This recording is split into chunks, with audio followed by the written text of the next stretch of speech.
और भैया 4 तारीख की रात्रि में नगरी थाना क्षेत्र में दोहरा हत्याकांड हुआ था। 2 व्यक्ति की हत्या हुई थी और उसमें मृतक का नाम एक बुधराम मुंडा और दूसरा मनोज कच्छपा, दोनों कतरपा गांव के थे। यह घटना बड़ी ही हृदय विदारक थी और रांची पुलिस के लिए बहुत बड़ी चुनौती थी, जिसमें तुरंत ही एक एसआईटी गठित किया गया रूरल एसपी के नेतृत्व में। और इस पूरी टीम में जो लोग थे उसमें सुमित कुमार अग्रवाल रूरल एसपी थे, अरविंद कुमार डीएसपी 2, महेश्वर प्रसाद सिंह सदर अंचल के पुलिस इंस्पेक्टर, रामनारायण सिंह रातू थाना प्रभारी, अनिल कुमार तिवारी और मांझी थाना प्रभारी, अभिषेक राय थाना प्रभारी नगरी जिनके एरिया में घटना घटी थी, दलादली ओपी का संदीप कुमार, नगरी थाना का शुभम कुमार, रातू थाना का उज्जवल कुमार और उसके बाद क्यूआरटी टीम और हमारे टेक्निकल सेल की टीम थी। ये पूरी टीम ने आउटस्टैंडिंग इन्वेस्टिगेशन किया और इस इन्वेस्टिगेशन के बाद हम लोग जो है 2 अभियुक्त को इसमें पकड़ पाए हैं। पहला वह अभियुक्त जिसने गोली चलाई, उस व्यक्ति का नाम मनोहर टोपनो है। ये आर्मी का जवान है। ये 47 आरआर रेजिमेंट का जवान है और ये भी नौकरी कर रहा है।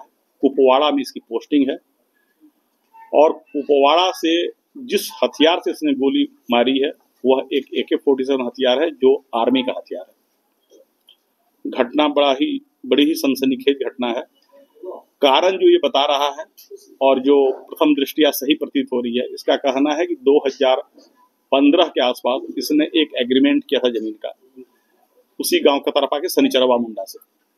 उसी का भाई बुधराम है जो मृतक है, लेकिन इसने 2 लाख एडवांस किया। 36 डिसमिल जमीन थी, 22,000 रुपये प्रति डिसमिल बात हुआ, 2 लाख इसने एडवांस भी दिया, लेकिन उसके बाद वह जमीन उसको डिलीवरी नहीं होने लगी। उस शनिचरवा की मृत्यु हो गई। फिर बुधराम जो था उसने इसे देने से मना कर दिया और लगातार अड़ंगा लगाता रहा। बहुत दौर का निगोशिएशन चलता रहा। फिर इसने जो है एक एग्रीमेंट किया, चलो 36 में से 18 डिसमिल ही दे दो। फिर 18 की बात हुई, फिर इसने 2 लाख एडवांस दिया, लेकिन फिर से बुधराम लगातार इसके काम में अड़ंगा लगा रहा था और जमीन की डिलीवरी नहीं हो रही थी इसको।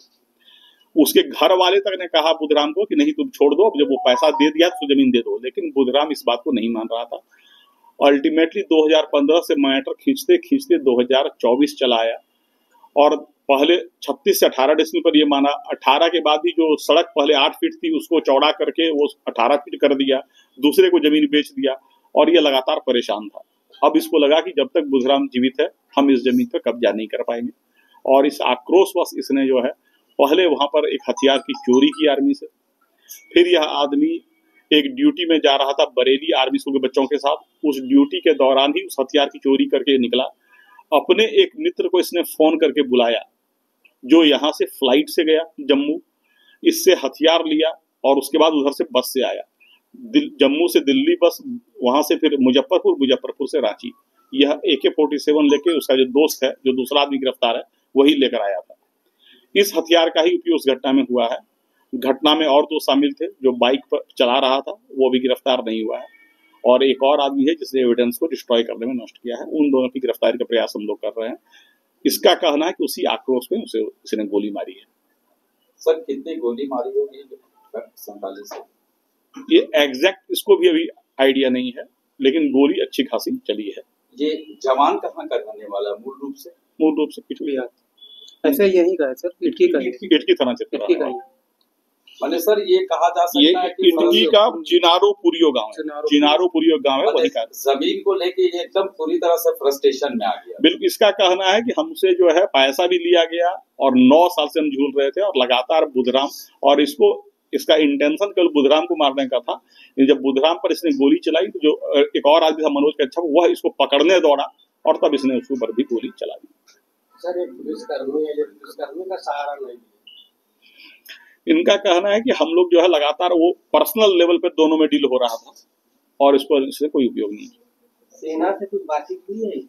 नहीं, अभी तुरंत अभी ये सारा डिटेल मिला, हम लोग वेरीफाई करेंगे।